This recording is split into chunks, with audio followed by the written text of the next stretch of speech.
tunia pathian tu sei ding chu a hi le hobung purpose ipizia hobung ni bol ham ani nai sei de wei a khat na chu pathian ho dinga hobung ni bol hi ani na chu hi le tu nai sei ding chu hobung na ki bol na hi mi thieng ho ti chu hobung na ba ho hi a khan tu na di na hobung ki bol hi ti si sim de sei de wei bible chang FSC bông lý chang som lekhana pana som la thum chan hi simu hitin ba ba den se te FSC bông lý chang som lekhana pana som la thum chan hi khanin hin simu bo pata ye ki pa me som la thum chan som le yang chu sim di ni jong le chan chu hi na ko yu tin pathian thu sim na pathin pathe bon pi halang hi chu lai seu chu ama na bang so cha abang thim gao abang ki para ta parang sam abang ji hoi kai ho abang mi hin na pi hi chu ho chu pi ding ham ti le hi chu sa cha na tong ding a mi thing ho pi hin sa na ding a krista ta sa chu khan to sa na ding a ati cho abana chu e ho pathian cha pa thu do la gin cha ta khari hi wa hen nei nei zo wa mi ki khan hi wa krista pi lin dong chan i pha ma sang se wa dinga a hi ni chi sal cha po le ne fi si ho bung ho ko ma ane khana thap na na se he ala hi cha hin i se no mo chu pathinin mi ho hi thil pi apin chi chu sam na abang kha de chu man ba ho zo se no ho bung sunga mi ho hi abang kha chu nga om chala na sorcha abang thim ga abang evangelist abang jing hoi abang kai hoi ti chu english as la chun some apostles, some prophets, some evangelists, some pastors and some teachers hi chang chu mi zo se chang lo mi za nam khat chang hi chu ho chu ipidena pi am ti le ama ho chun mi thieng ho ti chu ho bung mi ho hi api hin sa de na ama ho ko na chu ho bung mi ho hin pathian thua hong kham to diu pa hakau thua hung pi hin ni chi na hi chu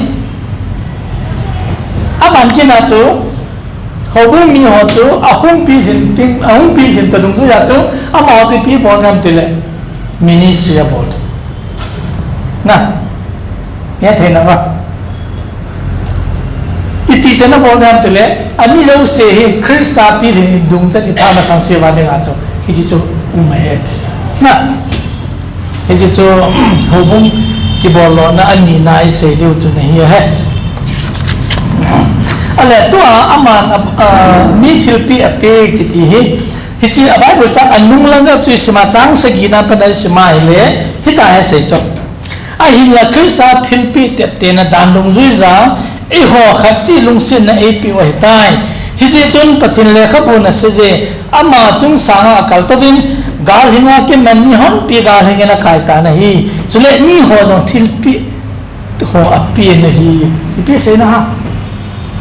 ni ho gal hinga ke man English is that he led captive into captivity to that aban kan so ke dia sam kon ai le akal to bin ati hi le si noi nung ge za akum thamasa na hi ti lo adang ipi ki sei na ham ya te ba Jesus Christ cho mi ho za nam khat gal hinga ki man pa nga chung sanga akai to ma sanga cho ama chi chi noi le kama chu na kum su in ati chana noi nung ge na kum hla ti chu a hi lo ba le I ti chu noi la nga pa na mo chu a hin kai to thei de ha ma ti na chu ipi sei na de chang som na chun akum hla chu iza kai subu kip so dinga van ho zo si chung vuma kal to ba hi tai pakai chu cross athia chu ni thula jan thum thana ke bui chu na ale ahum thodo ke na chu marimi pakai tia akoi gulle ipi se tai pakai so พี่เสกถอดออกนั่นจิงกาลาจ้ะในตองข้าหินั่นนะเห็นหรอฮะในตองข้าหิตดินเกมาป้าหิงาคัดสิหินอะไรเห็นหรอฮะไอ้เล่ฮิลายาไอ้ที่ใบบุตรจังไอ้สิมเหตุที่นั่นดึงกันจนมีมออะไรหรือว่าอะไรมีทำที่ตัวมีมอแล้วจะไงคนมีทำเหตุที่ตาได้สุดยอดจนปักไอ้ส่วนที่อากิบุยอีทีว่าหุ่นทอกินอีทีสุมาจามันมีจะทำขันหีนุ้ยละงาปนาหีจุงละงาเหตุตัวตุกตีนะจ๊ะคุยหัวอยู่แต่เด็ก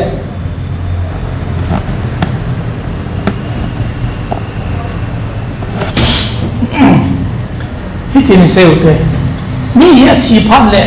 ที่คูลาเกี่ยวกับนะอาจารย์นะจ๊ะอะไรก็จะที่คูลาอันจ๊ะที่คูจ๊ะเฮบรายภาษาใช้เลยพิธาซิโอลนะกรีกภาษาใช้เลยเฮเดสไอ้ภาษาใช้เลยที่คูอังกฤษใช้เลยอิพิธาอังกฤษฮะno intermediate state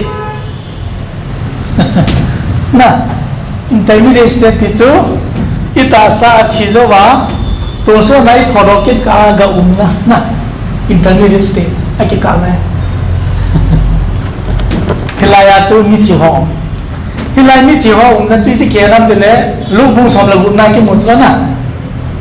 na bu ne na chla ale hello hai mi ho pa la lazal fu sima ki sai na lazal mi ho pa la lazal fu sima chu ani hona chita mantilon lazal chopo to ba abraham asuma ko yo mi ho sapa chu Hades na helam ta ai ba ga ki mu to the ho chu ga ki ho the ne la yo chu hello ha ahun ba le amu chula abraham asuma to lazal chu mu pha da ga ko oh kapa abraham ga til aza chula na hello ai thế là nó số nó tôi là rất là solid lắm à khuôn mùa hình tuy hình thì có là cái lẽ hi yếu số nông bệ bịa đi cho cái lại muốn là hi sa ha sa thì cái ta à bà mình biết gì à chỉ cho thế hết ai cho ít cái câu vậy gom liền tạo mệt nó họ dùng không thấy bố biết kia họ dùng cắt không thấy bố biết cái lại muốn cho mi thì khuôn giờ cho Old Testament cho mi pieng thao he thia hi le abraham ang sunga chumwa a pieng thao lo wa thi le anoi lang pa chi ta sel chun upper Hades and lower Hades na a chung lang Hades chu abraham dosam ai lo ba la paradise ki chi chu anoi lang pa cha hi le hell chu la chu ania chu thi khul khul ha ba ba sa hi le Sheol Greek pa sa Hades na English ang say to sa Hades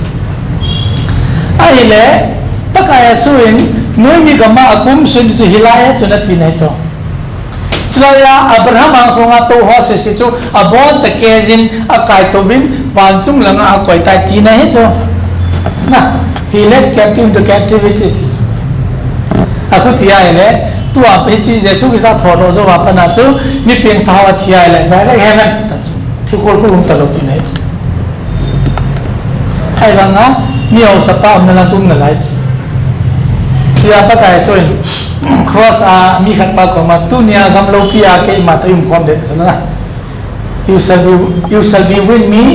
in paradise today ที่จะสิ่งนั้นอะไรจ้าจูวันจุ่มลังอาพาราจูอามาเห็นฮิลังอามีฮอลเลชมาลายฮอฮีทิลปีอปีไอ้จะหูบุ้งกี่ปันเนี่ยตาจูนะที่จริงมันเสียจะหูบุ้งมันหลุดไหลจูหูบุ้งหัวหูกี่มันจะนั่นเองดันจีโตเทนั่นเองเลยหูขันโตเทนั่นเองจูเยซูคริสต์เห็นทิลปีจะมาปีจูจริงงาหัวกี่มันเทจูจูสอนจ้าเทียมเรากี่ปันตัวพลังสัน evangelist ภาษาหัวจูจริงหัวหัวมีหินหัวนะอะไรที่จะมีเรื่องเสียหินซ้ำ rong bung som ni le koren thar khan bung som na thakau thil pi kisi ko hobung ni zo se ta ta pin tha zo se khat be chang he za ai wanga hilaja efisia bung li na ki se pa hi hobung ni lo si ki chang lo sam i hola hi koi chu chu hi chan du ham khe ta lo chu na ai wanga chang ho zo se chun a boarding chu ama ho chu lam kai ho ta ta te hobung mi ho hin lam kai ding ho chu chu ama ho chun i pia bo da ni ti le mi ho chu a pi rin sa di na mi pi ho pi rin phan le i pi tiam ti le mi pi ho chun ministry board kidang lo ha e wan cho su ki ha he lo chala ministry board i ti le alam ka ha bo ngan se lo mo la ala ne hel kha lo ha ha tan nin don ba din bo ka ti chu na kam chang chu din don bo he jong le chu na expression be din don bo le chu nom di chu na ki ba ga ki pia nga sei lo be na lo le ki a de nga la mo lo di na e hon tu cha na pathina to ge lo chu pasal ho le lam ka ha boin pathina to di adan ha hi mo tu chu bible la tu mo lo chu bible chu sei lo hi ta chu yum ji ma chu I pathin thu hi cha lo chu la hi chu se ta na de ki cha ka ta jo wa ka bo la kan si chu hi ti chu ti a ni ho lo si chu yi na ho la ka ho pathina to ne le ske ho le ni ha me ke bo hi ti chu se ta na de hi ti chu ta I ha lung dan na ale pi se ki tam te lai poi ho bu mi ho zo se hin jesu ke sa vin ne sai pan dio I loi go ho ma patin tu se lo dio he ti vai pi se ki ta ba hi si se de na zo lo pi ne chu na se ta pa ti ki ta hello ma ese sen pa jong ho bu lo de ki pi lo ya se de na ta ki oni ngan se ti hui la ai nu ham ke ta lo na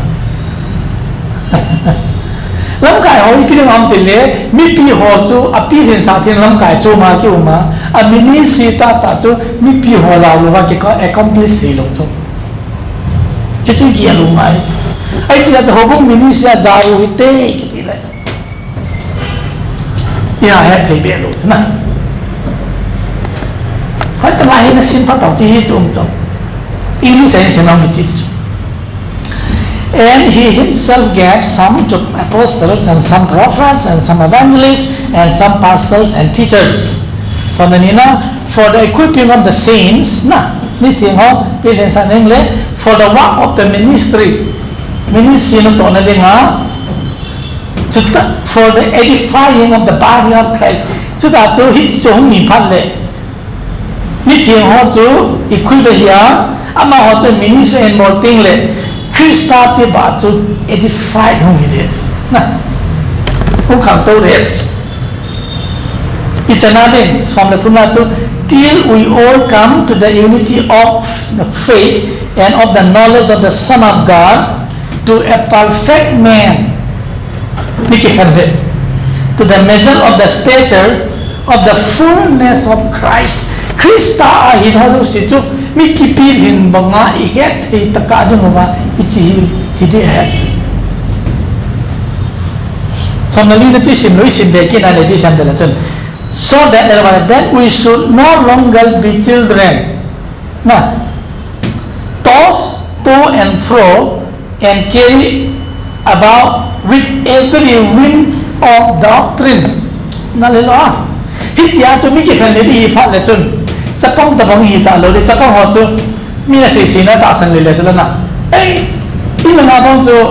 nu le pa te han tin ha na cho cha te ho zo la ju chu ga be le chu tin ha na lo ba na che na boy khong pa le bisu ka cho pi di cho ti la mo ta san chu la cha pong tin la tu la bisu ki zu de na cha pong hi ja mo ta san chu la hi chi ta bang chu I lo du he ti la Krista chu I pi hin pa no le sa pong bom chi hi ta lo de ngo hi chi wind of doctrine ki ti chu thu hin ta leng le ho chun I hui nu ba I mu long le thei lo de ngo e tai hi chi le nga chu hi thil pi o e pi a mi ho hi equipping ki bo na aba na chi pi ma aba chi sim be ja lo chun hi ti a chu thu hi he mo hin I pu lon le lo de ho bong khat ki ti chu thu hin hen nei ho ai lon le di chi hi lo ngai chu na tu hin mi ra thi din da du ham ka lo cho tu hiểu ra trong khách hong han long lại hình cái tim bám phần hong xì lệ ipin sẽ gì vậy pasal pa cái lệ pasal là nít oi mà mấy kiểu ít nào nào pa pasal pa là cái cho xì khảo đó mà xì gì nè ta ít cái hồi cái đồ ta in về về cái này là anh ấy đi chịu lối cái gì tập tới nó pi liền là chứ nó sẽ chết đi hết nó chỉ ngầm đi nó chỉ thế ra khi tập vào nó pi liền đầu ra chứ chấp bằng bằng á chứ vui phơi lên lom lửa thì nên hít nè tua hi mình pulang aku filkat umco si cuy dia ni dia tu apostolic teaching siคนมีตำตาอาหินะ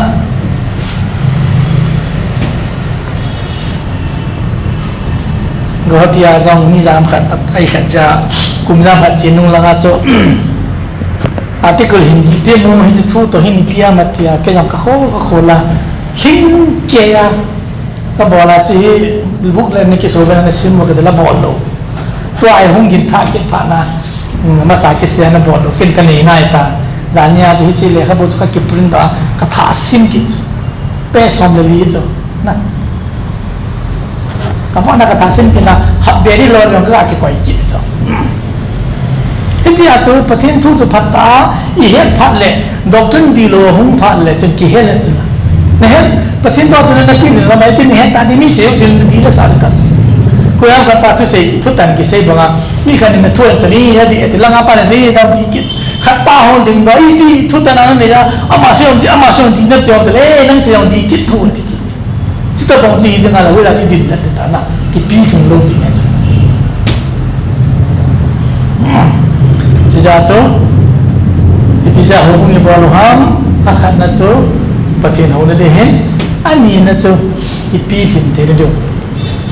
มิถิมหัวฮีขัดละขัดอีกสาตัวที่เนี่ยหุ่นบุ้งไม่จะจ้าจะหุ่นน้องไก่เราว่าเราหุ่นละกันนับปีสิบเท่านะเออไอ้หุ่นไก่ปอดทอเบสเซลล์จ้าตัวนี้ไอ้เอาปอดทอจะจังหิวจานะมีอะไรให้คุณห้องแกอยากหุ่นไก่เรายุ่งทิวจ้าไก่กี่ตั้งก็สาจ้าเราเรื่องโซนนั้นหุ่นไก่เขาบอกว่าคริสต์มาสซานี่งำเบต้าว่าตีตะบังเอาก็เยอะจบนะคริสต์เขาจะว่ากุมลงแกอยากหุ่นไก่รู้ว่างำมวยกี่ดังก็สายทุบยี่ก็สาจ้าก็จะหลังกันอะไรกันแล้วนะบุบก็สาจ้าไอ้คนภาษาเกี่ยวกับหับตะขันนาหุ่นเขาจะอีกไก่ในอีหุ่นไก่ลูกไก่เลยนุ่มกี่สาโลจ้าแล้วนะเห็นหรอฮะอีละก้าวหุ่นหัวจ้าอีพีฮะอะไรสำคัญเอาไว้ก้มขันด่านนักกี่เกียร์ละมีจากนั้นพอดีอากูมาหุ่นนักไก่ดูละอาจจะดิ้งมาจะหาดก็สายทุกปีก็เลี้ยสางอ่ะแม่นักกุมสามีตีนั่นกุมขันเฮก็จะอีกขันตัวเท่นั่นเองว่าจูหุ่นนักไก่จริงๆไงจ้ะละเห็นหรอฮะไม่บริสุทธิ์จริงๆไงจ้ะละ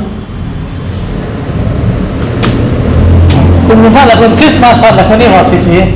คิดเอามือถืออันนั้นจะเอ็กซ์ขัดตรงนั้นละจะรู้แล้วปะนะจะสั่งบัตรจันทร์ให้คุยในเวลานักการเมืองที่รีคอร์ดนะครับยุ่งเลยอีจัดสกูลเลยบอกเดี๋ยวตั้งเบียร์เสียลงไม่เฟ้นะจะจะอีกขั้นตัวที่นั่นจ้ะก็เลยความน่าเป็นห้องไก่จริงๆนะอะไรที่ชอบที่นี่ดึงอ่ะที่ปีงาปีหัวจุหินเสียนั่นขันน่ะสอลจ่าจุหินเสียอะไร posters นะ posters ว่าฮีไอ้ที่อากุยหัวหามิติอาเหล่ปากกายสุยน้ำมาเต็นอันนั้นฉันน่ะอันนั้นสอบคอมมิชชั่นนับบอลหัวฮีจันจ้ามีบางคนจะเสียอะไรจน posters ฮีที่นี่ดึงอ่ะจุคอนฟิกสุดท้ายแต่จนปากกายสุ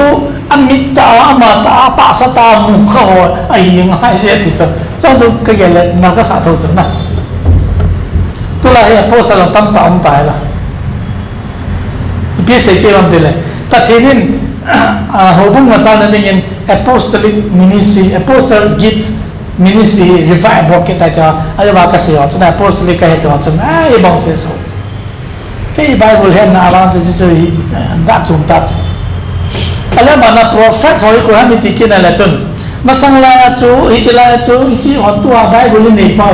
ฮิตาฮิอุ้มลูไลจูนะฮิจิ canonical book ฮิ ki chai lo lai hi za chu pathin in prophet soi za hanaman cha pathin tu sei lo na nei sa chu na ala tu a chu bible ki nei ta chu pathin tu ai le so cha ho le thim ga ho hi ho bung ki phu ro na de nga pathin in na sa ta na man cha chi za chu ke dang tam ta lo na bo sa so cha hon thil ki dang ga bo lo ku english as la chun they did miracle to authenticate their message atu se ho authenticate ti chu aphat chin na de nga na ati mo ngai ti phat chin na de nga thil ki dang to na zui cha sa se ji hon na preach chu bai kingdom of god chala na pathin leng pathin kingdom of heaven chu than del kum sang leng ga ma chala khana kum sang leng ga ma chu albai mi chom lo ding hi ti ja chu ana dam lo su dam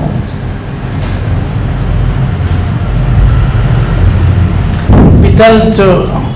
ali ki sana jong atong ho dam chala hi lo ha ni sa na kho la lium adam lo hon pital li to kha la dam chu so cha por hum kina so cha por chu a hen kia mia za ho long dam chu na ai la nga chu pi ti nam ti la chu Philippia so cha por li pen siam ti la chu a loi pa ato hom pi pa Epaphroditus ki ti pa chu minister chi no na dam mo a thiri ta na su dam thei lo za kha ba a hen kia mia za la dam thei pa chu ni pi ti le tua chu ato khom pi pa chu nandam mo thiri chat pa chu adam sa zo ha apostle ho so cha te hon apar pu su pathini na pon na ho chu izana ma establish ei tha na chu hi chi thil bo ki dang bol the na yong chu killa mong jap sa ta chu amo khang la ya chu na chu yang ngai chu tu la mi ya khanen apostle so thil bo ka bo le ti ho hi ke ka ha khasa sa chi ja chu sei ju so cha ho le thiên ga ho hi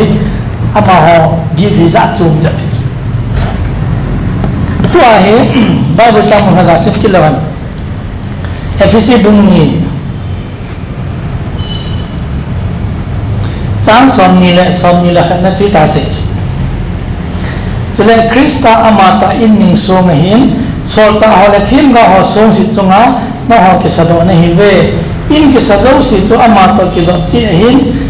ho in thing hi dinga pakaza khang to in hi english as ma akitizen english ta sai cho having been built on the foundations of apostles and the prophets, Jesus Christ himself being the chief cornerstone, in whom the whole building being fitted together grow into a holy temple in the Lord. Ai bảo chân hệ chân nó đang chân. Jesus Christ cho mà ta cho in mình sông pi za, xây dựng là sol cha họ cho foundation na pamuwa na, ama ho hin pat do na foundation chunga chu e ho yung ki sa tu hi bet. Ho bung hi building ta ke tia ka na chu chu. In ke sa de ngai le foundation stone ai do ma sanga chu cornerstone ki phut ma sa chu na. Hi cha pa na chu foundation ki la ya ki bol chu. Foundation ki sa chai pa le aba ho ki sa chu. Chu ta la chun hum ki su hing ni in hu chu. Ale ho bung chu se la chun ho bung ki puro na hi as ai ni so pi chu jesu krista hi hi chi so pi chu ka ho bung ka tun bo le ti ho jesu krista mata hi chu ta la foundation stone chu so cha la thim ngo ho ale ho hi pi u ta living stone and second Jesus Christ is the chief cornerstone, apostles and the prophets are the foundation stone, tu la ho hi living stone achunga ke sa ho na akuti ai le seju ho le sol cha ho le thim ga ho ministry chu ki sai ta chu foundation chu ta ala tua pathin apostle ho ministry tung do ki ta ki ti chu in ki sa chu ngai foundation sa ki du wai lo ba na foundation ki sa ki thele in chu ngai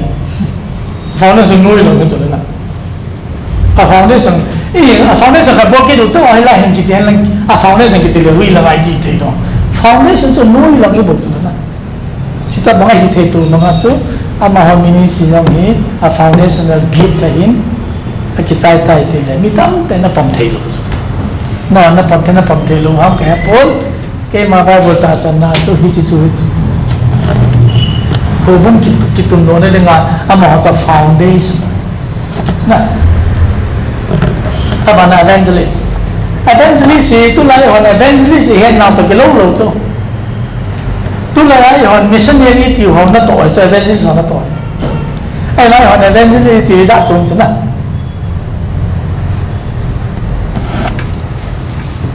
bây giờ sẽ cho evangelist nào tội thì chỉ phân biệt rằng cái pan tu phải làm sao ta bảo là pastor đi là cái mũi chính tôi cái gì cái mũi chính ta cũng áp ra cái mũi chính cái gì là Bible cái gì là số cái mũi chính hi occupation hỏi ta khác common ta khác là hi ra số hi là cái dạng gì chỗ na cái mũi chính ta thì bị tiêu giảm sama apa cái chỗ cái mũi chính này chính pa hi cái mà là sampo nghe ama tham hình đúng là lại pujin cái mũi của lấy của sa gì aman kilim lo na tui be na ipue ti khu ase ri da ta khu ipam te ne ke ngoi khu feeder te cho ha lo bi cho ai ti ra cho tui a don ni jong le tui a long kho don thei lo cho na tui khu a ki ve hi ngai cho a cha su ko lo la tui ta long kho don thei lo ja cho ke ngoi ching pha chun ke ngoi tui don sa ni ngai le hi sta bang tui a be ha lo la cho pu ya don sa sta ma cho si na tin là nó mòn ra lên đây housing này vạ sinh này cái khu như khả năng kéo ngôi cái chuyện na tin ngồi cái giả đàn khối tài sẽ cho sao họ không tin lẽ sao họ đòi một na giả hin nè chứ cái này lẽ kéo ngôi họ cho bông nhiêu khả năng cao độ thế lâu thì ra chỗ tiên của la chỗ gạ độ thế na thì thế nào thì chỗ cái dạng này là tiên của nó mòn ra cái tiếng này cái chúng ta mà nó ada dan lom la sasa ahan mom la in ki pawa na cái chúng ta bằng nga azan le ne khu hobu nga facility ho hin abol ne nga hi ja cho a het thi di pe na cho kial moi ching ki ji cho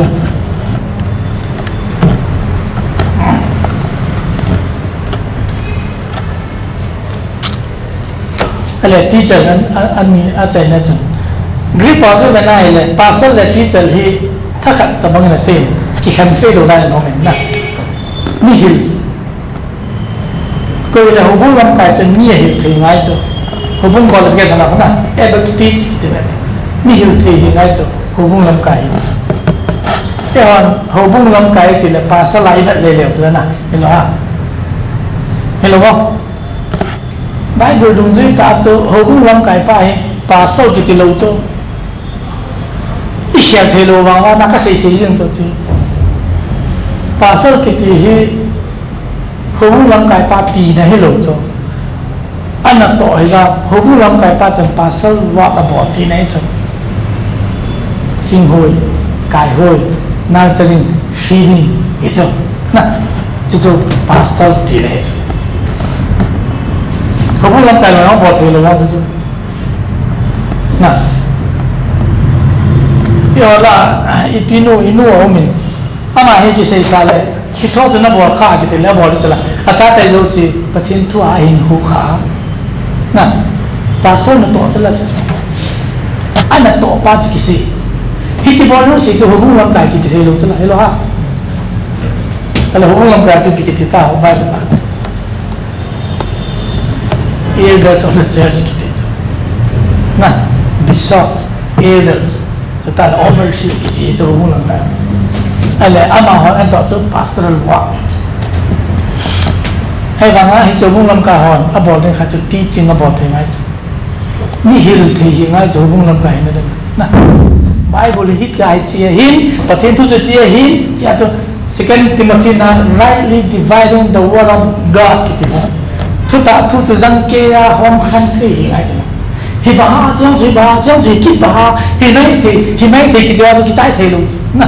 ai chat chat cái đấy cho lắm hi chi tia hin chipa tia hin pin thang thu tia hin pin thang so ai khu chu chia ba nai tai ti ki chi ta sei thing ha chu rightly dividing the word of truth ki ti hi cho lung lam ka ba thai nai hi cho ho cho on phat le a to jap chu pi ha mi pi ho zo si chu equip hong na equip ti chu training chai sa ta ba na ga ka dam ho equip ki ti ki chi ding a chu chỉ thiếu bia bê thì nên bia năng vui cho nên chẳng làm cái bốn khát chán nó chẳng lâu hấp cho là cái bốn na ai là epizia hậu cũng kịp làm tiền lệ hít chỉ ho hít om thì nên ngã mi ho dâu xí bê thì nay tổ thì nên ngã hít soi mà he hít gì à chúng phải là biết kỳ khăn thì nếu người đâu Christa biết thì nung chân ipa đi ngủ chúng ta là bê thì hết là làm ai thắc tại không đến điều na chấp bằng bằng à hủy nó muốn non lệ thì bằng à yêu ta lâu điều biết hình thằng này không điều khúc ada ija sisi orang itu ni dengan tu hubungi bol. Aku tiada hubung aja, hoi na tu na hung kai jeng loma, patin tu kisah na ngai jeng loma itu na kan tahu dia, na itu kita belum tahu. Kumizar hoi na kai ta, kumizar Kristen na hita na. Ai bang ai macam na port elo, ai macam na kan tahu lo. Ni tu kan ansia ele, na lung tim na patin tu na, dia zolo, na, apa?这个地路中，那地路就是亚洲。我因不但那改的，不但路那身边那很多爱子，会打个样子做，你看你共同你他打会那改呀嘿嘞，比平的那个真难看的那，阿你好会，共啥的改有打，共什么人路子，那，阿来都因共人那 test 共谁有几嘞，伊让你 ready 就打。hibi tu kasi dia mak kasi hibi tu dia apa? Lawan le, hong teh tan hong mak teh cakap mak tan naman piu teh tu. Teh kei lai lai no mi ra no mana hong tan tan boleh tu dia. Hibi tu orang tu kau tahu tu lupi tu dia tu. Kumsar hoi nak kaya tan na dia tu. Kumsoma ta, kumsoma hoi nak kaya dia tahu tu. Tan na tu Kristen dia basic tu je lah. Cepat hon, anu kau mah anu kadang-kadang saya na, lawan le, bukan dua kita kami bukan tan na tu. Ada sih kaya dah tu. Anh là cũng nghĩ rằng hồi cái tạo nó có bằng thế luôn, như rằng cái tạo bị thế luôn, kia là cái tạo thì mất dài là cái điều sống thì lo nè, ai đi muốn này lâu thì này, chỉ chỉ lâu lâu chúng ta sống được thôi, chỉ là hồi cái phát triển kinh nghiệm là cái này chứ, thật không phải khăn tô đúng chứ cái gì, chỉ đến giờ chứ, bắt thiên thu xây phát lệ, phải tạo cái chế biến cái xây chứ, hết chứ in xiêm đấy chứ nè, chứ palpu se hubung ki bol ni na bol mana ki bol lo chu amma hona bol mana ai bol nei sa mana chu you are wrong na chu hi lo chu ya chu mu khana na min na ga khom mai ya chu ki chai lo chu hui na kai mai chu na chu ta le mini sa chu na zao mai chi pyo na zao de khala hon la chu chi ta mu na ai lo le chi bo te da zao ta hong ki khom bo tu na la chu chi bo de hubung thai kon de khang lai thai kon de hubung chu chi bo de zao ta na con hè nó hoàn toàn nó có cái tiền nó tiền gì kia ai là có gì nó khăn tốt đi hồ bún là khăn tốt nó khăn tốt rồi đi aku tiada cukup mizat tu huing kai bon dan bon bon lewat aneh ngoi itu aku tiada cepat mangkat selana lalu aku jangan kita kata boh nang hilainya gini lai itu segi lai hilai tu nak kai lo mizat dia kai nak tu ali tu nak naik tiha tu hui nak kita kalau tu nanti le dong lo tak selana ani tu boleh lagi jauh kalau na kakun tadi lagi kon kalau mai bersih lagi sim kalau apa so pain buat sama message anjir lagi sim ji lo nah cepat tu tes sebenarnya tak selana atau saya noh ahun kai lo hari ta audio ain hal lagi ngai man lo itu baca kantor di nanti lo lagi bisa hidup terus lah ada ni kan cuma tahu tak so amma hina hikir na mau jelas nak kain nak kai semua lagi mau nak kita hitar nak kantor hati kai huil kai zing nah mini sa patah kan zau boleh zau nan ada tu adjust bola kecil pasal pantuan sehari si patah kan lu kecil baik lu kesim tahu nak kemana audio anhang nak kata naik jiwa tu ni sih ni aja nah a same amount of time jukip the same amount of time jukip ay banga a result kipang talo koi min mo hai angay ho min mo 那安尼比安尼那不会的，或者说你看多人就给的，比人你一定就给的，那其实你那就好不给过来，啊，把波水很怕来，就很容易给看破就买着，那。jadi jatuh hubungi bolu him ibon cawa Krista hem na thakari hewa ikhan to ba ni piling ta lagawa piling ni thele de bel jadi ibon cawa pa teri bota han ka ke pai chan chan ta